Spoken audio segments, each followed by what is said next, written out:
Éco et Vincent Giret. Bonjour Vincent. Bonjour Fabienne, bonjour à tous. Vincent, que ferait la droite en matière sociale si elle revenait un jour au pouvoir? C'est la question que vous posez tout simplement ce matin.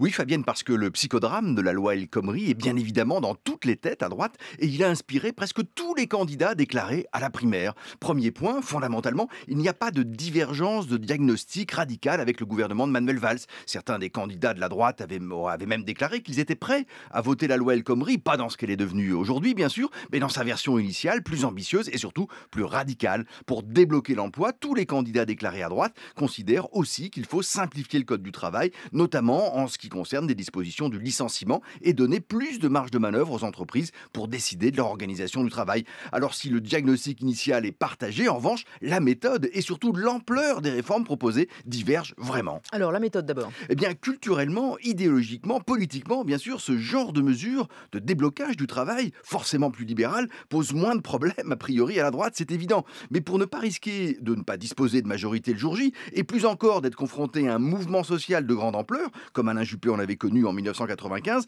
eh bien, tous les candidats à la primaire de la droite disent qu'ils veulent faire l'inverse de ce qu'a fait François Hollande, ou ce qu'avaient fait aussi en leur temps Jacques Chirac et Alain Juppé d'ailleurs, et donc de tout annoncer avant, eh bien, c'est-à-dire avant l'élection présidentielle, en faire un objet de débat, de pédagogie pendant la campagne, tout annoncer, mais aussi tout préparer avant, les textes de loi, les modalités les plus précises, et même pour certains d'entre eux, des ordonnances pour que ça aille le plus vite possible et tenter d'éviter ainsi tout risque d'enlisement, de reculade ou d'échec. Et alors sur le fond, est-ce qu'en matière sociale, les programmes se ressemblent? Eh bien oui, les nuances vraiment sont à la marge si l'on met de côté bien sûr Hervé Mariton qui veut ni plus ni moins que supprimer le code du travail. Alors plus sérieusement, même si Alain Juppé par exemple se défend de vouloir remettre en cause le système social français, les mesures préconisées sont quand même très radicales. Juppé, qui a annoncé son programme économique hier soir, veut une simplification drastique du code du travail. Les conditions de rupture d'un contrat de travail seraient donc précisées, notifiées pour les CDI, pour le rendre, je cite, plus attractif et donc plus souple, ce que signifie qu'il veut simplifier et faciliter les conditions du licenciement.